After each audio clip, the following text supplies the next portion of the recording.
On the evening of the 10th of June, 1986, Sue Snow climbed into her backyard hot tub in a small suburb outside of Seattle, Washington. The water felt amazing, so Sue told her 2 daughters to come join her. The girls came over and jumped in the hot tub with their mom, and immediately they began laughing and splashing each other. Right away, it reminded Sue of when her daughters were really young. In reality, her daughters were not little kids anymore. Her oldest was home from college for the summer, and her youngest was already 15 and would head to college herself in a couple of years. As a result, Sue cherished moments like this when life just sort of felt simple again.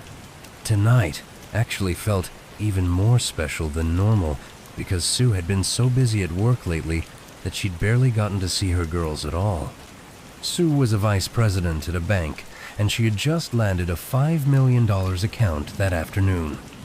This was a huge accomplishment, but it had taken a toll with lots of late nights and very stressful meetings. Just then, Sue's husband, Paul Webb King, came outside with some soda and champagne. Sue looked up at him with surprise. Paul grinned, handed the soda to the girls, and poured Sue a glass of champagne. Then, he raised his own glass to make a toast. He said he knew Sue didn't like to talk about her accomplishments, but he was so proud of her, and she deserved to be celebrated for closing such a huge deal at work. The girls cheered, and Paul leaned in to give Sue a kiss. Sue smiled, and she knew that if someone took a picture of this moment, she and Paul would look like the perfect couple. But the truth was, their relationship had been strained for quite a while. 9 months ago, Paul had made a terrible confession. He'd cheated on Sue with an old girlfriend. He swore it only happened once and that it didn't mean anything, but Sue had been absolutely crushed.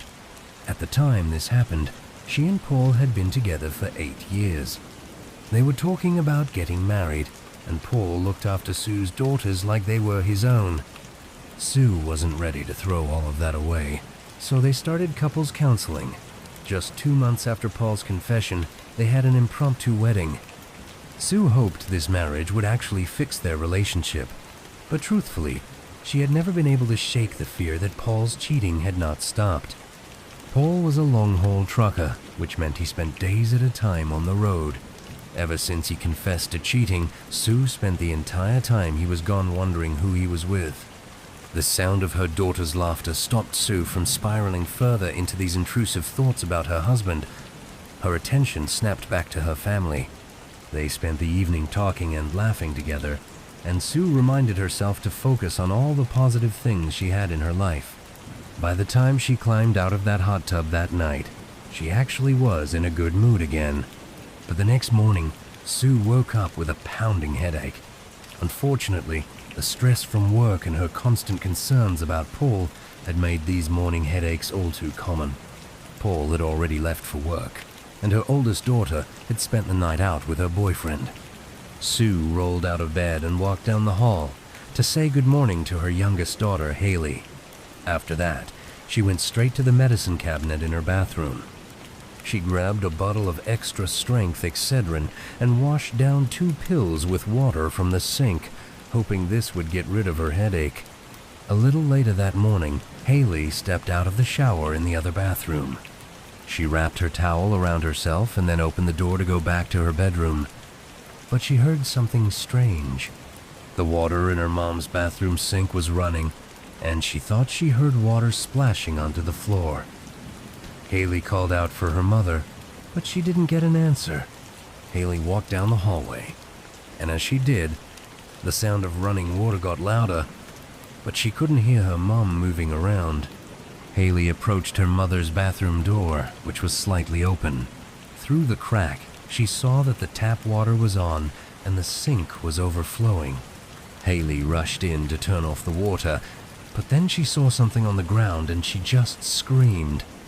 Her mother was crumpled on the floor in her bathrobe, her back up against the bathtub.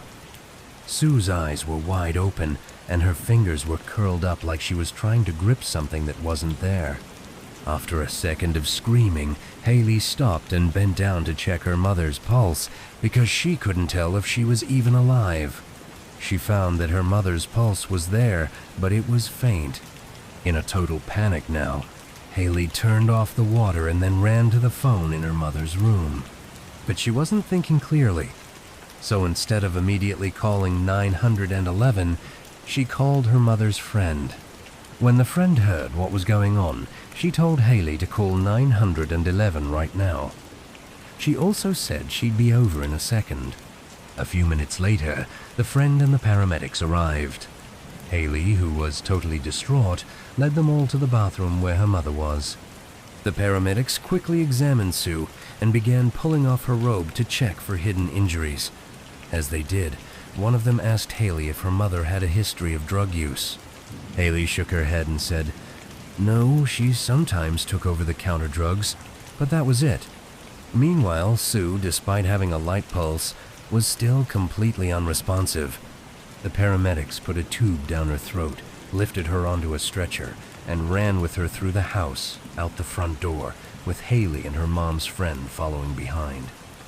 The paramedics loaded Sue into the back of the ambulance and told Haley that her mom would need to be airlifted from the local hospital to a bigger hospital in Seattle. Haley would need to find her own way there. Then they shut the ambulance doors and sped off with the sirens blaring. Haley stood in her front yard in a total daze. Her mother's friend put a hand on Haley's arm and told her she would drive her to the hospital. She also asked Haley if there was anyone else she could call. That was the first time since Haley had found her mother on the bathroom floor that she thought of her mom's husband, Paul. Paul was loading his 16-wheeler truck in the back of a big industrial warehouse when one of his co-workers came over to him looking panicked. The co-worker said Sue's friend had just called dispatch and told them that Sue had been rushed to Harbor View Medical Center in Seattle. Paul immediately put the box he was holding down and asked his co-worker, "What else? Do you know what else Sue's friend said?" But the co-worker just shrugged. Sue's friend hadn't given any more details. Paul gave up on loading his truck, ran out to his own car, and began driving toward the city. As he drove, he was more confused than worried about Sue. He knew that lately she'd been having a lot of anxiety. Since Sue's friend had not mentioned a car accident or any kind of big injury, Paul assumed that Sue might just be having a big panic attack. But 15 minutes later, Paul walked through the doors of the emergency room and saw Haley's pale face. He knew that whatever had happened to her mother was not just a panic attack. Paul asked Haley what was happening, and she blurted out, "Mom's brain dead." Then she began crying. Paul stared at Haley in shock. This didn't make any sense. When he left that morning, Sue was in bed, sleeping peacefully, totally fine. But Haley obviously knew more than he did, and she was hysterical.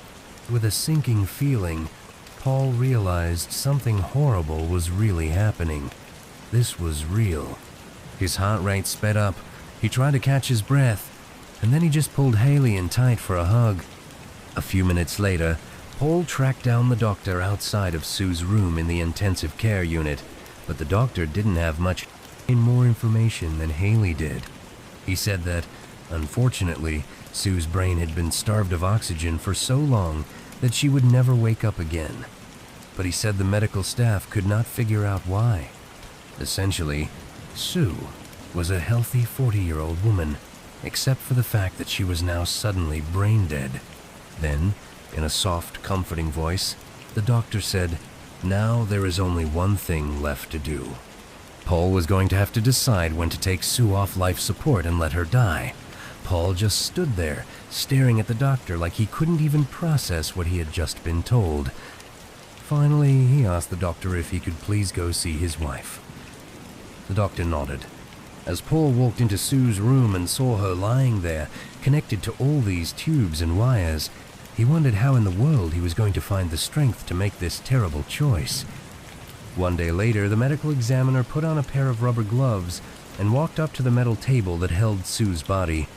Paul had waited until Sue's older daughter could make it to the hospital to say goodbye to her mother before giving the doctors permission to take Sue off life support. And so now, The medical examiner had to solve the mystery of why this seemingly healthy woman had suddenly collapsed and died just 5 hours later. An assistant took notes as the medical examiner narrated her findings, but she was as baffled as the hospital's staff. Sue had not had a stroke, aneurysm, or heart attack. She had no broken bones, no skull fractures, and no internal bleeding. A drug panel showed she had not overdosed on any of the more common street drugs like heroin or cocaine. The medical examiner began to think that her only hope of solving this mystery would likely come from the full toxicology report, which would take several more days to complete. But then, suddenly, the medical examiner's assistant stopped taking notes and interrupted the medical examiner mid-sentence. The assistant asked if the medical examiner smelled something strange. The medical examiner shook her head and looked at her assistant, confused. The assistant wrinkled up her nose, took in a big inhale, and then nodded with certainty, saying, "Yep, I smell something." The medical examiner did the same thing, breathing in deeply through her nose, and immediately her eyes went wide. The odor was faint, but it was very clear Sue's body definitely smelled like almonds. In all her years of performing autopsies, this medical examiner had never seen this before. And so, even though she now had a theory as to what happened to Sue, she was already questioning whether that could possibly be true. I mean, this only ever happened in movies or detective novels. But she still made a special note to check for one more chemical on Sue's toxicology report, because cyanide has a telltale smell-omens. 5 days after the medical examiner sent Sue's blood off to be tested, Detective Mike Dunner from the local police department was about to pop some bread in the toaster for breakfast when his phone rang. Dunner answered, and his sergeant quickly told him to cancel whatever plans he had that day because he was catching a New Cassia woman named Sue Snow had been murdered. Before Dunner could say anything, his sergeant said Sue's toxicology report showed that she had been poisoned with cyanide. Dunner was so shocked he had to ask the sergeant to repeat himself to make sure he heard correctly. Any murder in the quiet Seattle suburb where Sue lived was totally unusual, but cyanide poisoning sounded like something out of a movie. But the sergeant said, "Yep, there's no doubt about it. It was cyanide." He explained that the medical examiner and her assistant had smelled almonds during Sue's autopsy, which was a sign that it could be cyanide. Then, sure enough, when they sent off her blood, it came back positive for cyanide. Sue had a lethal dose in her system. The sergeant reminded Dunner that cyanide is a fast-acting poison, and there wouldn't have been more than a few minutes between when Sue ingested it and when she collapsed. That meant Sue must have come into contact with whatever poisoned her inside her house because she collapsed in her bathroom. The sergeant gave Dunner the family's phone number, and after the two hung up, Dunner immediately called the family's house. After a few rings, Paul picked up with a very distracted-sounding, "Hello?" Dunner introduced himself, but Paul barely seemed able to hear him. Eventually, Paul cut Dunner off, apologized, and said, "You know, I can't talk right now because I'm about to leave for Sue's burial." But Dunner told Paul that, unfortunately, the news he had could not wait. He told Paul that Sue had been poisoned, and Dunner needed to come to their home as soon as possible to look for whatever had killed her because it could still be in that house, which meant the family could still be at risk. Paul was completely silent for a minute. Then he told the detective that that was shocking, but still, he would need to talk to him later on because of the burial. Dunner, resigned to the fact that Paul was not going to budge, told Paul to please gather Sue's family at his house after the burial, and Dunner would come by to talk to them and search the house. At this, Paul just mumbled that he'd do his best, and then he hung up. Later that day, Detective Dunner arrived at Sue and Paul's house. When he got there, he saw the other detective who was going to help him with the search. Then, the two of them walked up to the front door, and Dunner knocked. As they waited, Dunner turned to his colleague and warned them that the family had just come back from Sue's burial, so the mood was going to be very sad and heavy. However, when Paul opened the door, Upbeat music was blasting from the stereo, and Dunar could hear people laughing inside the house. Paul smiled and welcomed the two detectives inside. He told them that instead of having a gloomy wake, he decided to hold a celebration of Sue's life. He said that being sad and crying really didn't help with anything.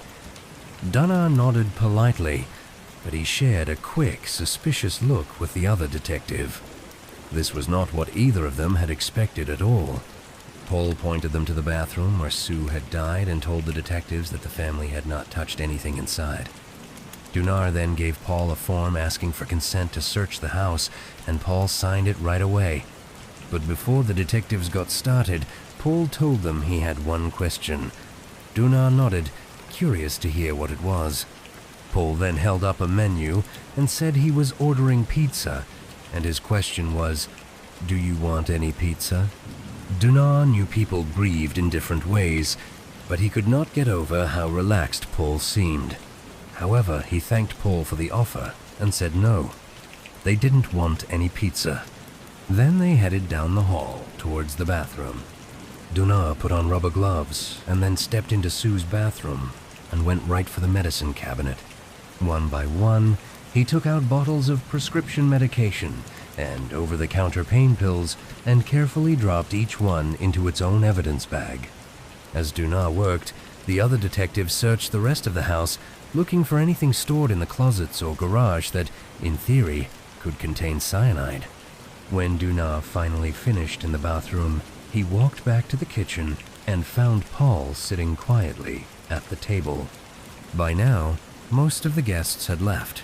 The music had been shut off, and the pizza was getting cold on the counter. Paul seemed to have lost all the energy he'd had when Dunar and his colleague had first arrived. Dunar saw an opportunity here, and so he sat down and just began asking Paul questions about where he had been and what he was doing on the morning Sue had died. Paul told Dunar that he'd left for work before Sue had woken up, and then, later that morning, he learned that his stepdaughter Haley had found Sue on the bathroom floor. Paul's voice sounded very tired, and his story was very to the point, without any of the extra details that could sometimes indicate a person was making things up. Dunar wondered if maybe he'd misjudged Paul. Maybe Paul's oddly excited demeanor from earlier was really just his attempt to cope with overwhelming grief and shock. Of course, Paul might also have realized he'd made a very bad first impression on the police, and so maybe now he was just trying to backpedal and act really upset, like the way they would expect him to. So, Dunar wasn't really sure what to make of Paul. After asking Paul a few more questions and feeling satisfied that Paul had told him everything he knew, Dunar thanked Paul and then excused himself to go talk to Sue's daughters and the other family members who were still in the house. But when he spoke to them, they all seemed totally drained, and none of them really had anything new to share. And so, at this point, Dunar understood that really there was only so much progress he could make without knowing what exactly had poisoned Sue. So, he and the other detective thanked the family. They gathered up all their bags of evidence and left to go turn in everything they had found to the lab. At 8 p.m. that night, Detective Dunar was back at home, relaxing by himself, when his phone rang. It was a scientist from the Food and Drug Administration, or FDA for short, which is the government agency responsible for ensuring that food and medicines are safe. Dunar had sent all that evidence he collected at Sue's home to the FDA for testing, but he definitely had not expected a call back so quickly. The FDA scientist told him on the phone that this was a very urgent matter. They had found the source of the cyanide. It was in the Excedrin painkillers inside of Sue's medicine cabinet that she was taking for her headaches. Someone had replaced the powder-filled Excedrin gel caps with gel caps that were filled with cyanide powder. Of the 56 pills that were still inside of the bottle, 7 more contained cyanide. And suddenly, Dunar knew exactly why the FDA had, 1, tested everything so quickly, and 2, reached out to him right away. The implications of these pain pills containing the cyanide were that perhaps Sue was not a targeted killing. Perhaps the murderer or murderers walked into a pharmacy, or multiple pharmacies, and just slipped poison pills in with the over-the-counter pain medication. And if that's what happened, there was no way to know if just one bottle had been poisoned, or if there were more poison pills out there, either still waiting on store shelves or in unsuspecting people's medicine cabinets. Like this could be a full-blown national emergency. And this was actually not the first time something like this had happened before. Just 4 years earlier, in Chicago, Illinois, 7 people had died after taking cyanide-laced Tylenol they bought in their local pharmacies and grocery stores. When news of the deaths had broken, there was a national panic.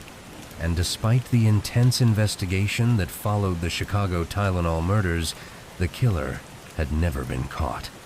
Now, Detective Dunar realized that the Tylenol killer may have just struck again, or he could be dealing with a copycat killer. Either way, if this killer really was murdering at random through these poisoned medication bottles, well, figuring out their identity would be very difficult, if not impossible. Dunar thanked the FDA scientist and hung up. Then, he immediately called the chief of police and let him know they might have a large-scale incident on their hands. The city was going to have to put up some kind of an alert. But even though Dunar realized this case could be on the scale of the infamous Tylenol murders, he wasn't totally convinced that somebody had tampered with Sue's Excedrin in a store. The more simple explanation was that this was not a random murder, that somebody who knew Sue, who had a reason to kill Sue specifically, put cyanide pills in with her Excedrin pills. And if that was the case, Dunar thought Sue's husband, Paul, was the most likely suspect. So, Dunar called Paul and told him that it turns out it was specifically the Excedrin that had killed Sue. That's where the cyanide was. And in a calm voice, Paul replied to this by saying that he was not surprised. Dunar was so shocked by Paul's answer that he just kind of fell silent for a second. He couldn't understand how Paul could have thought the Excedrin was poisoned unless he was the one who poisoned it. Then suddenly, Paul began stammering, and he told the detective, "Oh my goodness, I've taken 2 of those exact Excedrin pills myself. I could have died." And then Paul began to hyperventilate over the phone. But the whole thing felt a little too theatrical for Dunar. For Paul to go from not even being surprised about the Excedrin to suddenly panicking that he could have been a victim himself just felt very performative. So, Dunar asked Paul if anyone had seen him take those Excedrin pills. If this really was Paul's story, Dunar wanted him to prove it. But Paul, who was still hyperventilating, said no. He was alone when he took the pills. However, this only added to Dunar's suspicion of Paul. The next morning, when Dunar grabbed his newspaper off his porch and read the headlines, he grimaced. There on the front page in big letters was the announcement that Excedrin had been recalled across the entire country. Dunar knew the recall was the right thing to do, but he also thought this was going to spark public hysteria. And when he arrived at the police station later that day, he knew he was right. The station was absolute chaos, with a line of people at the desk.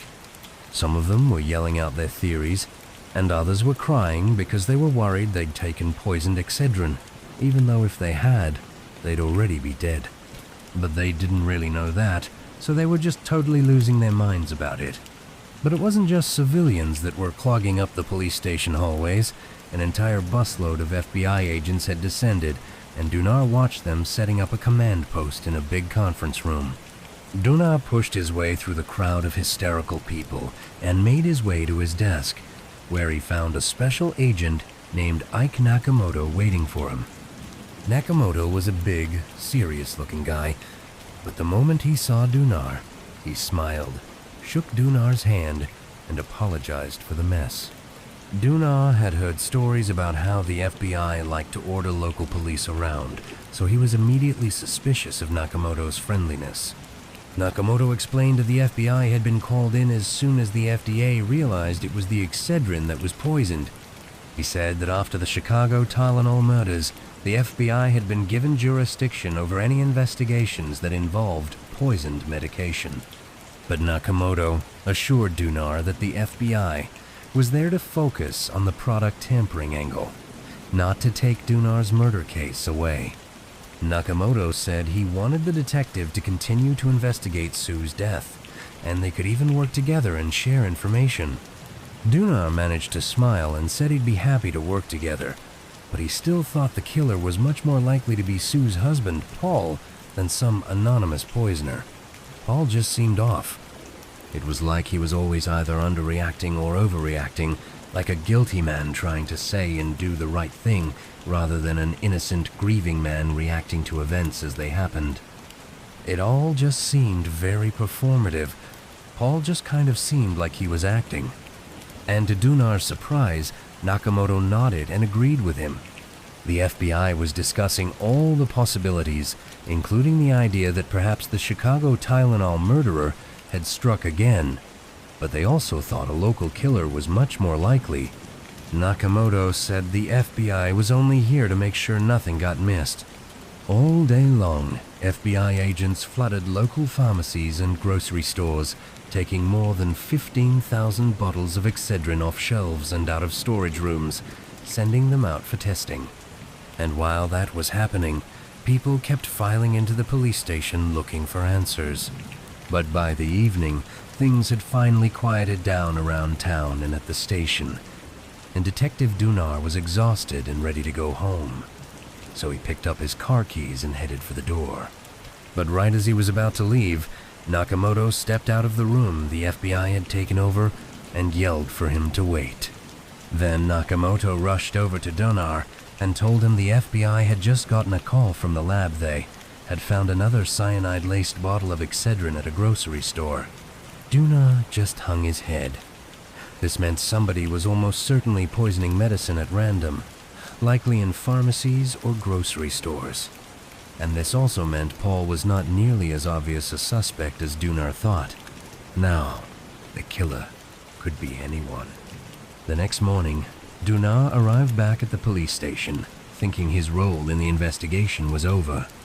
It seemed pretty clear that the killer was poisoning bottles at random, which was way beyond anything Dunar or his small police department had the resources to handle. But as a team of FBI agents headed out the door to interview people at the grocery store where that second tainted bottle was found, Special Agent Nakamoto approached Dunar and told him he wanted to keep their two parallel investigations running.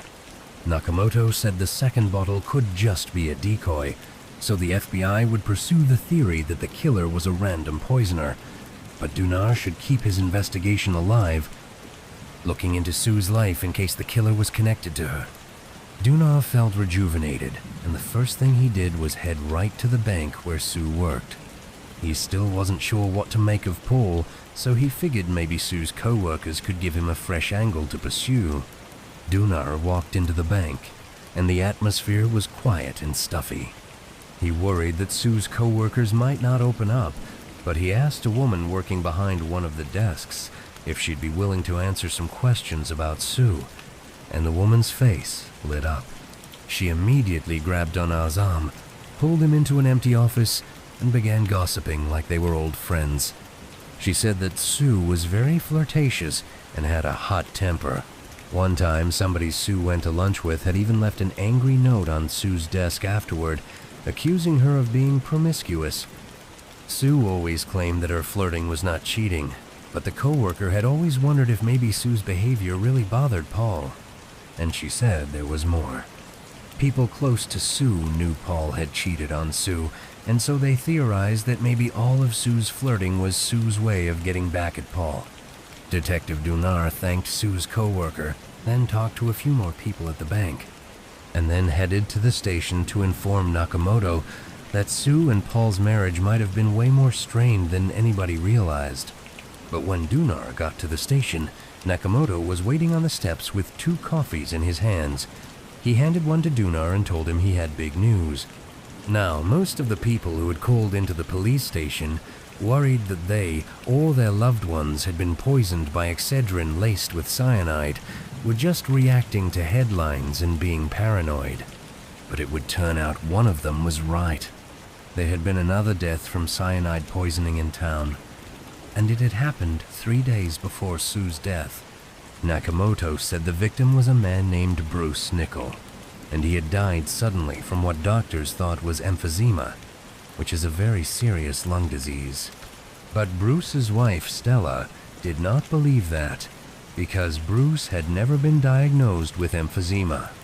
So, a couple of days after Bruce's death, when Stella saw the news about Sue and the Excedrin, she called the FBI, saying her husband had died very mysteriously not long before Sue, so maybe he had died from cyanide. Now, by this point, Bruce had already been buried, but he had donated his eyes.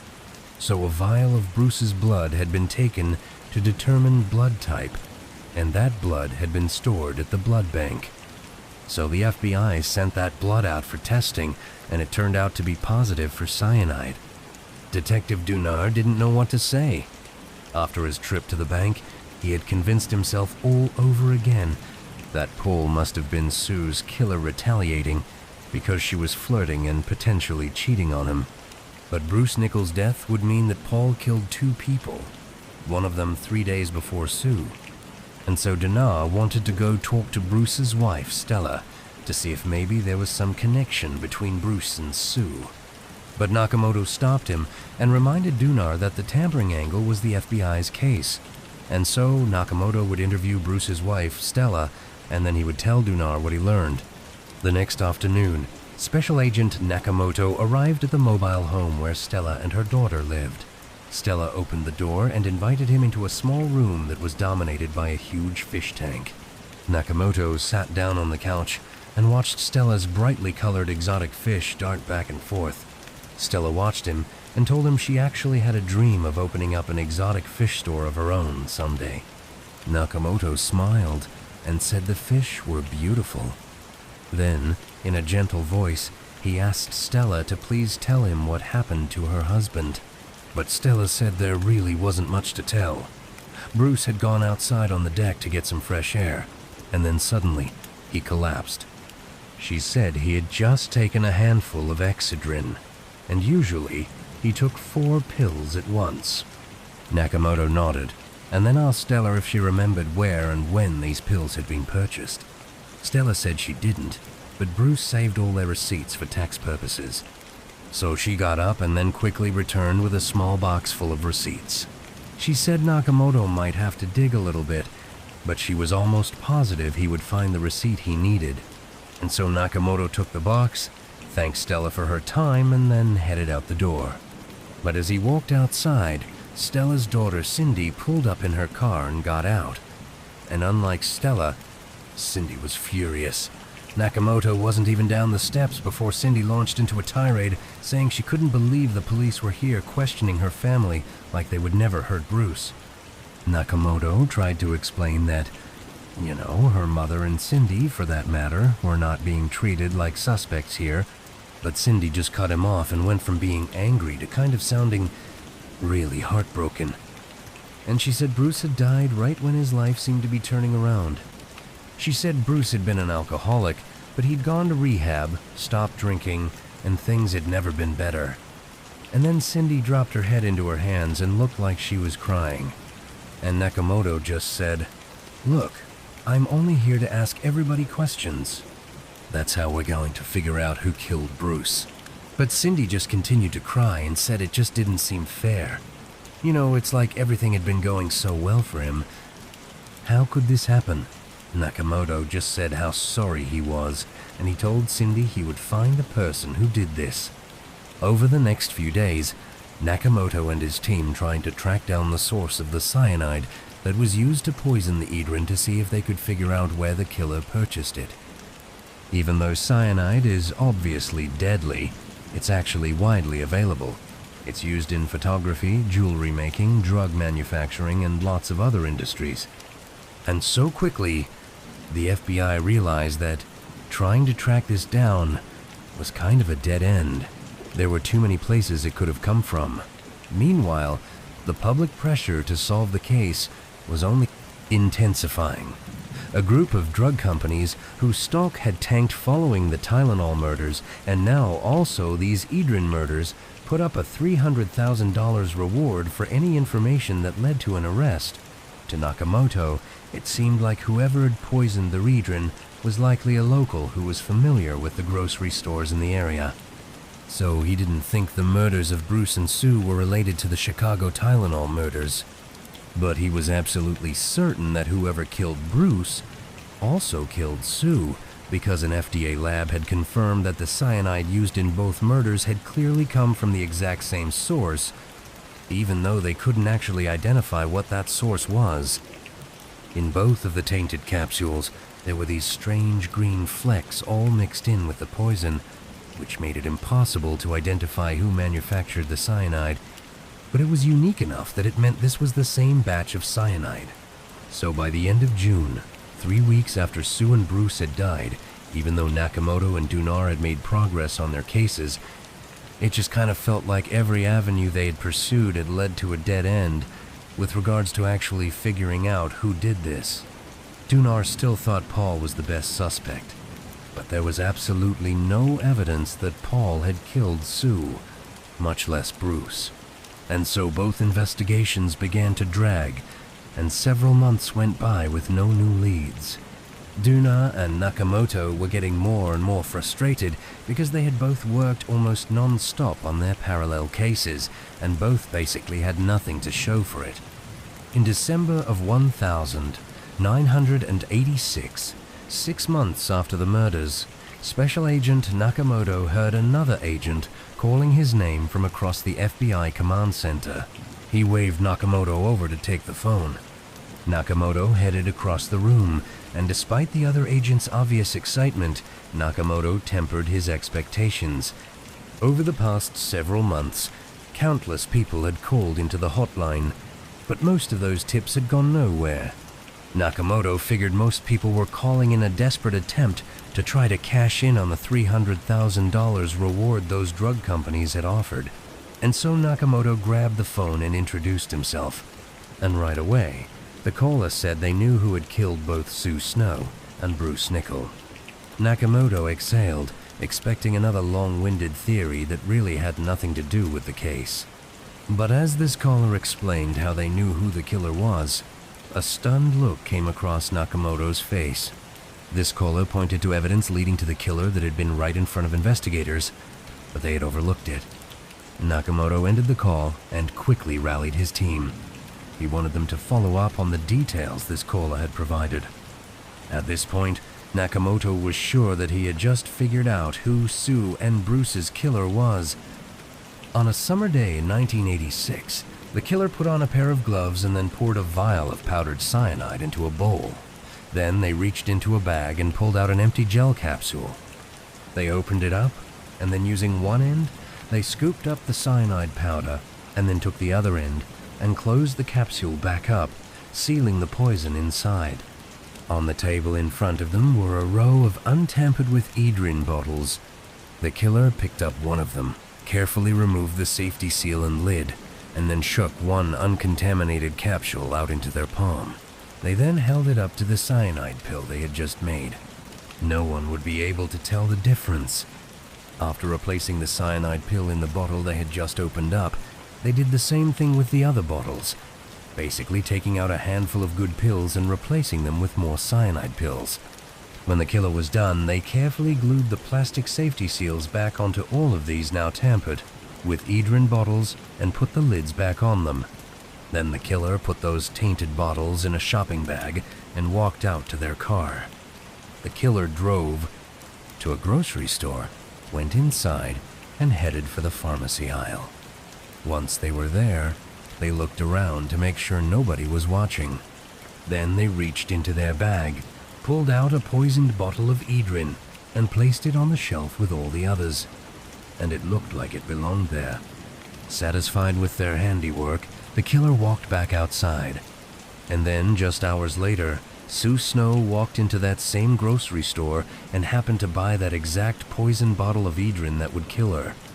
But it would turn out the killer, who thought they had gotten away with it, had left behind one telltale Cluthos green flecks mixed in with the cyanide. The flecks that had baffled investigators and made it impossible to trace the source of the cyanide. Well, it would turn out those flecks were dust from an algae pill used to keep the water clean in large fish tanks. And with that clue, Agent Nakamoto and his team came to realize that about a week before Sue ever stepped into that store, Stella Nickel had used tainted edrin to kill her husband, Bruce. Stella had crushed up the cyanide she had put in her husband's edrin in the same bowl she used to crush up the algae pills she used in her fish tank, and remnants of that algae showed up in samples of the tainted edrin. The tipster who had reached out to the FBI was Stella's own daughter, Cindy. It was Cindy who had at first insisted to Agent Nakamoto that nobody in her family would ever hurt Bruce, that they were the happiest they'd ever been since Bruce stopped drinking. But now, Cindy had a different story to tell. She said her mother, Stella, hated who Bruce had become after he quit drinking. Instead of getting dressed up and going to bars and hanging out with friends, Stella and Bruce now just stayed home all the time. And so, Stella was bored. She missed her old life, and she felt like Bruce's new sobriety was holding her back. Cindy said Stella had even talked to her about how easy it would be to recreate the Chicago Tylenol murders and make it look like somebody had overdosed. Despite that, Cindy had tried to convince herself after Bruce's death that her mother's comments were just a weird coincidence. But then, 6 months after the murders, Stella told Cindy she was going to use Bruce's life insurance money to live out her dream and open up a tropical fish store. At this point, Cindy couldn't deny it anymore. She felt nearly certain that Stella must have killed Bruce for his money. Stella could have gotten away with this whole thing, but Bruce's autopsy didn't pick up the cyanide. Instead, the coroner listed Bruce's cause of death as emphysema. And that was actually a bad thing for Stella, because the life insurance policy she had on Bruce paid an extra $100,000 if his cause of death was accidental, i.e., cyanide accidentally consumed cyanide. That's what she was hoping it would be, rather than emphysema, which is considered, a natural-caused death. And so, therefore, it would not be considered accidental. When Stella found out about this, she went back to the store with more cyanide pills because she needed another cyanide death, to be able to have her own husband's cause of death reinvestigated. And Sue just happened to be the unfortunate victim who grabbed that bottle off the shelf that Stella had left. It would turn out Paul had nothing to do with Sue's murder. She was literally a random victim. Stella was arrested by the FBI and charged with 2 counts of causing death by product tampering. She was eventually found guilty and sentenced to 90 years in prison. Stella's daughter, Cindy, would receive $250,000 of that $300,000 reward the drug companies had offered. As for Sue's daughters, they received money in an out-of-court settlement with the drug manufacturer. They put it towards their college education, which is what they thought their mother would have wanted them to do. One Saturday afternoon, in November of 1990, a 26-year-old kindergarten teacher named Sulisha sat crying on a bench at a train station in the city of Naha, which is located in northeastern China. Sue had just left her husband for good. They had had a bad marriage for a long time. It was very contentious. They fought all the time. And that morning, they had gotten into this major fight. For Sue, it was kind of like the final straw, and so she just stormed into the bedroom, grabbed some things, threw them in a bag, and just stormed out. She was done. But Sue really didn't have a plan for what she was going to do once she left the house. And so, she found herself just sitting at this train station, doing nothing, just staring at the trains rolling in and out over and over again. As she sat there, again not knowing what she was going to do, she suddenly took stock of the fact that very few people were getting on and off these trains. In fact, the train station itself was weirdly vacant. The city of Naha, where Sue was actually fairly small by China's standards. Even though there were 70,000 people that lived there, the city sat at the base of this towering mountain. All around the city, in the outskirts, was basically just farmland with lots of soy and corn crops. Then, as you moved closer to the city center, there were lots of things you would expect to see in a city, like tall buildings and residential and commercial areas. But overall, Naha was just kind of boring. The city was a city, even if it was small, but there was just not much going on. In fact, if you lived in China, but not in Naha, there was a very good chance you didn't know Naha even existed. It was kind of irrelevant. However, in the last few months leading up to this moment, when Sue was sitting at this train station, the city of Naha had suddenly been put on the map.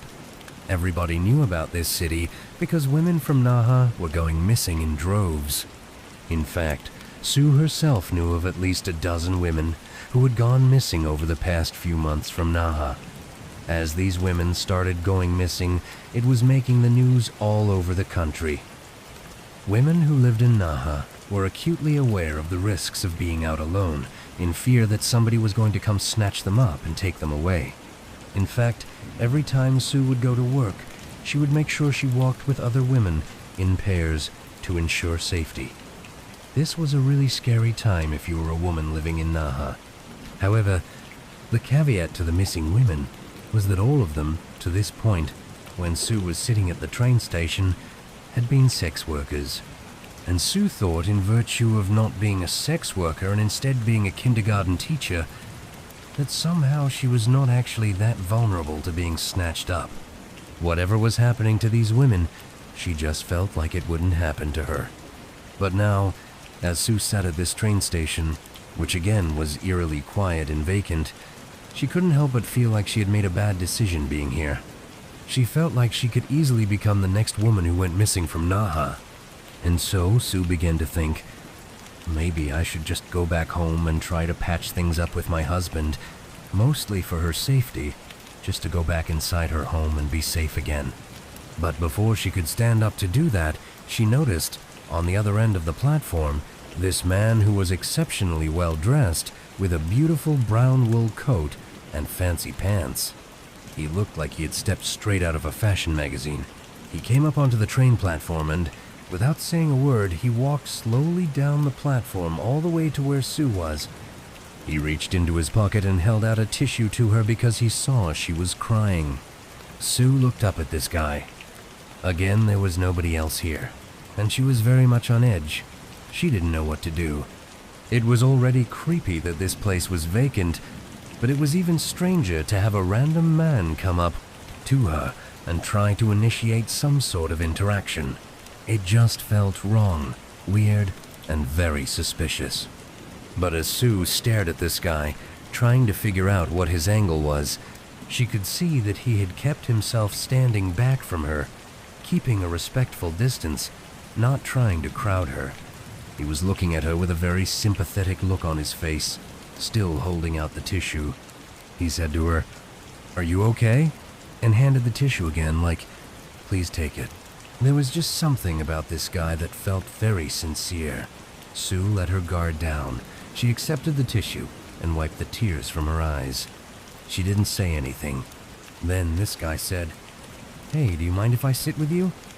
At this point, Sue said, "Yeah, okay, you can sit down." So this very handsome, well-dressed man took a seat next to Sueno, right next to her, again maintaining a respectful distance.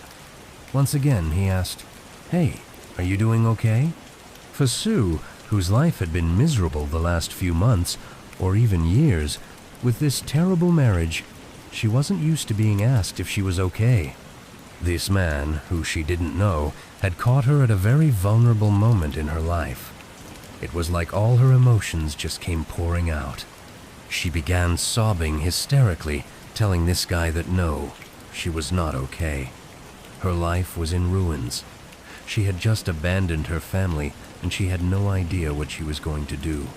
Finally, when Sue stopped talking, she felt very embarrassed and looked up at him as if she was sorry for even saying as much. but the man, who had been intently listening, was just nodding along, very sympathetic. And he told Sue that his name was Gia Wang, and that he was a director at a factory not far from here. And if she was open to it, he'd be happy to think about hiring her at the factory. You know, give her a new start potentially, because it seemed like that's what she really needed. And then he asked her if she wanted to come back to his house to discuss this job opportunity further.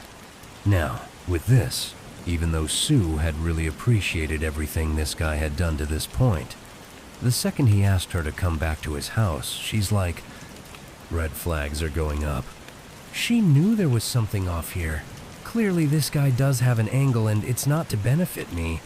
And so she looked at him with an absolutely suspicious look like, no way am I going to your house. I don't know you. I appreciate the tissue and you letting me cry, but there's no way. But again, as she's staring at him with the suspicious look, the look on Gia's face remained very sympathetic and very gentle. And it almost seemed like he was just going to get up and go like, hey, I'm sorry for offending you. But before he did get up to leave, Sue said, hold on. Actually, yes, I'll come with you. She didn't know why she agreed to go with him. Maybe it was because her life was so messed up at this point that she was just kind of ready to take chances and be sort of reckless. And this was definitely that big chance, very reckless. But again, she just felt like, there's something sincere about this guy, and she felt like she could trust him. And so, Sue and Gia stood up, and together they walked down the train platform, not saying much. They went downstairs, they went out to the street, and they walked a couple of blocks to where Gia's street was. And as soon as they turned the corner and he showed Sue which house was his, Sue looked up, and whatever hesitations she had had still to that point about following the stranger to his house were gone. Because she saw his house was beautiful. It wasn't that it was so grand or anything totally fit with the neighborhood, but it was very well maintained and totally felt on brand for a guy who was so well dressed and so well manicured and frankly, so handsome. So, Gia led the way to the front door of his house. He unlocked the door, he opened it up, and then he gently gestured for Sue to come on inside. And so she did. She walked past him, Gia followed her in, and the two of them took off their shoes and made their way into the kitchen, where Gia brewed some tea for them. And then they both sat down and began to sip their tea and talk about this job opportunity. And so for a few minutes, Gia is telling Sue all about the role and what she might be doing. And Sue is kind of asking general questions about it. But, for the most part, she just kind of enjoyed being in the presence of somebody who seemed to care about her. But after she finished her entire glass of tea, suddenly Gia, who had been talking this whole time about the factory, just stopped. It was like he was waiting for her to drink that entire drink. And as soon as she was done with her cup, Gia, again, he went quiet and just stared at Sue with this kind of sinister look on his face, like he was very pleased with what was going on. And at that point, Sue looked down at her teacup and then back at Gia. Then, suddenly, she began to feel very drowsy. It was like her vision was beginning to go, and she realized Gia clearly had poisoned her. There was something inside of her tea. And so, before she could do anything, everything went black. A couple of weeks later, just a few blocks away from where Sue met Gia at the train station, a police officer named Jiang was standing behind his desk at the police station when a very concerned-looking elderly couple came inside. Now, this couple was here to speak with Jiang about a missing person, but the missing person was not Sue. She had been missing for 2 weeks now. Nobody had seen her, but no one had reported her missing. Her husband had just assumed that Sue had left him, and that's why he hadn't seen her. And so, he had naturally not reported that. And again, nobody else knew she was missing. So, keep that in mind. Officer Jing had no idea about Sue and Giannone of it. But when this elderly couple came in to make a missing person report, Officer Jing was not the least bit surprised. It was now December of 1990, and over the past 6 months, 20 women out of Naha had suddenly gone missing. Remember, Sue is not one of those 20. The 20 are mostly sex workers who went missing at that same train station where Sue met Jia, and so Officer Jiang was used to making all these missing person reports. But candidly, the police actually felt like, because these were sex workers that were going missing, they weren't sure if they were actually being abducted or if they were simply getting on a train and kind of leaving town to go work somewhere else. And so, really, there wasn't a whole lot of investigation happening to figure out why so many of these women were going missing. But again, Officer Jiang, he's not surprised that they're telling him they want to file a missing person report. But when Jiang took this elderly couple to an interview room to talk to them about whoever was missing in their lives, when this couple spoke, Officer Jiang knew this was different. Because the couple was not reporting another missing woman from Naha, who also happened to be a sex worker. Instead, they were reporting that a man was missing a businessman. However, the details of his disappearance sounded eerily similar to all these sex-working women who had also gone missing. This guy was last seen at that same train station where Sue had met Jia, and then nobody had seen him. And so, that's why they were here. And so, Officer Jiang, he wrote up their report, and then he told the couple that, very likely this man is okay and he'll show up at some point under his own steam. But he told them the police would look into it and they'd be in touch. However, as this couple got up and turned around and left, Officer Jean couldn't help but feel like this missing man and all these missing women went missing from the same place. And it's the same city, and it's the same pattern over and over again. But now, we have a man. And even though Jean wanted to write it off as an anomaly, he started to wonder if this missing man was connected to all these missing women. Because by January of 1991, so 2 months after Sue had gone missing without a trace and still had not been reported by anybody, and 6 weeks after that elderly couple reported that man missing, another 5 people from Naha had gone missing, 2 more women and 3 more men. And so now, the police in Naha were looking at 26 men and women that had all gone missing very recently out of Naha, and nobody had a clue what happened to them. And importantly, because now there were men who were not sex workers who were going missing, the police couldn't just write this whole thing off as, oh, these sex worker women are just going to another city to go do their work there. Like, that was not a possibility anymore. Clearly, something bad was happening, and the police knew they really needed to do a real investigation here. So finally, in early spring of that year, the police in Naha formed a task unit and legitimately began investigating all these disappearances. Amazingly, there was no information. There was nothing. These people went missing and nobody heard from them.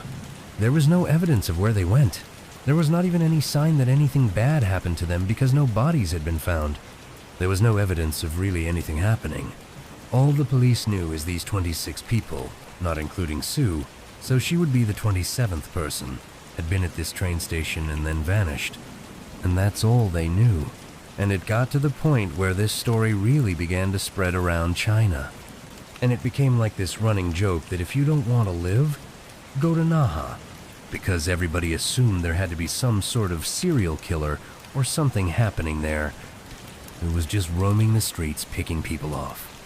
And then by late summer of 1991, when really this story had taken hold across the country and was becoming a bigger and bigger deal because there was absolutely no resolution here, police had no idea what was going on. Well, the whole situation got a whole lot worse because now, in addition to people suddenly vanishing at the train station in Naha, more people were also going missing in other cities nearby Naha, but all along the same train line that left out of Naha. So, more train stations, more disappearances, all around the area. Not just the city of Naha, but all around. And by the fall of that year, when over 30 people had gone missing, all the same way from these train stations all around Naha, the police still had absolutely nothing to go on. All they had is, here are these people, here's where they were, they vanished. We've got nothing else. No bodies, no evidence, nothing. But all that would change on the 22nd of October, 1991, roughly a year after Sue met Gia at the train station in Naha, and then drank that drug tea. On that October day in 1991, so again, a year after the disappearance of Sue, police at this train station, 1,700 m away from the city of Naha, were doing random stops of commuters on the train platform. This had nothing to do with the ongoing investigation into all these missing people. This was just like public safety stuff, where the police were kind of just walking around, looking for people who looked suspicious, and then checking in on them to make sure they weren't doing anything illegal. And on this particular day, at this train station far away from Naha, one of these officers spotted this very handsome guy in a beautiful brown wool coat and very fancy pants and shoes. And he stood out a lot because of, frankly, how beautiful he was. And so, the police officer saw him, and this very handsome guy looked up, and he saw the police officer, and it was like immediately he did something very suspicious. He reached down, grabbed a bag, and quickly turned around and began walking away. And at the same time, two other people who were right near this very handsome guy did the same thing. They grabbed bags off the ground, quickly turned around, fell in line with this handsome guy, and began quickly walking away from the police. And so, the police, obviously, are totally suspicious. They run across the platform, and they manage to stop all three of them. And they turn them around and they say, "Show me your bags, open them up." And the police, they would open up these bags, and they contain drugs. And so, right away, these three know they are caught, but they don't say anything. They just stand there, and they're totally silent as the police are asking them like, "What are these drugs? Where are you going with these? What's going on here?" They're not talking. And so, finally, the police go, "Give me your IDs right now." And so, all three of them cough up their IDs. And the very handsome guy with a beautiful brown wool coat and fancy clothes? Well, that was Gia Wang. The same Gia Wang who had gone with Sue into his house and given her the drug tea. But again, these police officers are only concerned about the drugs. They don't know anything about these guys.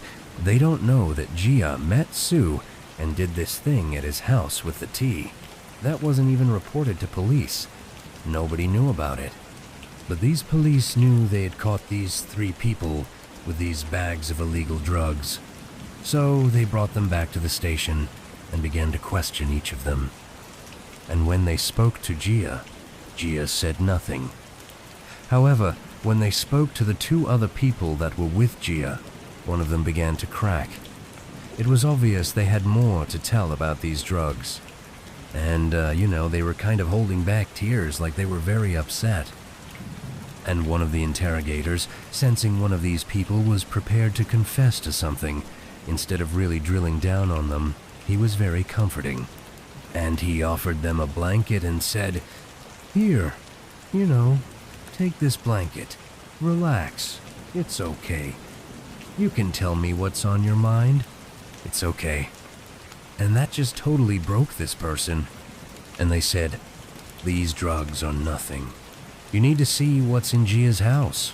That will put these drugs to the side. They won't matter. What's in his house is horrible." The next day, a phone rang in the police station in Naha, and Officer Jiang picked it up. And it was one of the officers who interviewed these three people with drugs and got this whole horrible confession about what was inside of this guy Gia's house.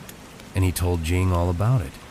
And as Jiang is listening to this, his eyes went wide, because he knew this had to be connected to all these people going missing. Like, this has to be it. And so, as soon as he hung up the phone, Officer Jiang rounded up 20 other police officers and 10 forensic doctors to go search Gia's house. And when they got there, the house from the outside looked just as beautiful as when Sue had seen it for the first time and felt like her reservations about Gia had gone down because of how wonderful his house looked. But as soon as all those police officers and the forensic doctors stepped inside of Gia's house, he wasn't home. There was nobody there. When they went inside, they were instantly hit with this horrible, horrible smell inside the house. Even though things were neat and beautiful inside too, there was something bad inside this house. And the smell seemed to be coming from the basement. And so, at some point, Officer Jing and the other officers, they got to the door, they opened it up, and they looked down. And all they could see was just this dark room down there. The smell was so strong that they pulled their shirts up over their faces, and they went down the stairs. And when they got down there, they couldn't see anything. It's totally dark. But the smell at this point was so overpowering that a couple of the officers almost fainted. And so, literally, they had to leave the house, fearing they were breathing in toxic chemicals or something, and they had to wear gas masks just to go back into the house and back down into the basement. And when they got back down there, now wearing their masks, and at first, it didn't seem like there was anything down there that could produce such an awful smell. Like, there was just nothing down there. But eventually, one of the officers moved to the middle of the basement, right in the middle, and they realized there was an opening. And they looked down into it, and they couldn't believe what they saw. And at the same time, somebody upstairs made an equally horrifying discovery, because they discovered a videotape, a VHS cassette, that contained this horrible footage that effectively explained what was going on inside of that pit in the basement. But to understand that, we need to go back a year to when Sue met Gia at the train station. She went back to his house and drank the drug tea and blacked out. After Sue drank that tea, she didn't die. Gia did not kill her. Instead, she woke up a few hours later, being totally confused, and she was immediately hit by this horrible smell. But it was totally pitch black. She can't see anything. And she began feeling her hands around her. Then she felt stone everywhere she touched. And eventually, she realized she was in what felt like the bottom of a well, but it wasn't water she was standing in. She was standing in something that almost felt like jelly, and she began kind of touching it to figure out what it was. She could not tell, but she couldn't help but feel like the things around her were kind of moving, like they were alive.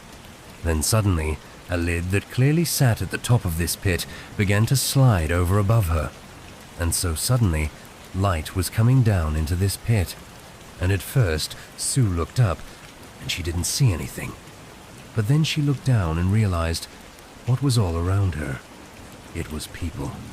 Dead people and potentially even half-alive people that were just stuffed into this big pit that were all kind of decaying or, slowly dying or whatever it was. And she's just standing amongst it all. And then she looks up, and she sees it's Gia, the beautiful man who had brought her here. He's standing up there, looking down at her, with a smile on his face. And Sue immediately pleads with him to please spare me. Don't kill me. And Gia, he looks down at her, kind of inquisitively, and he says, "If I lift you out of there, will you do anything I tell you to do?" And Sue said, "Yes, I'll do anything. Just get me out of here, please." And so Gia, he reached down, he grabbed Sue, and he pulled her up and out of this pit inside of his basement. A few days later, Sue was back at the train station where she had met Gia for the first time. But this time, she was alone. And she walked up onto that train platform with no intention of riding a train. Instead, as soon as she got up there, she began looking around. And then she spotted a businessman who was sitting on a bench, and she walked over to him, and she sat down next to him.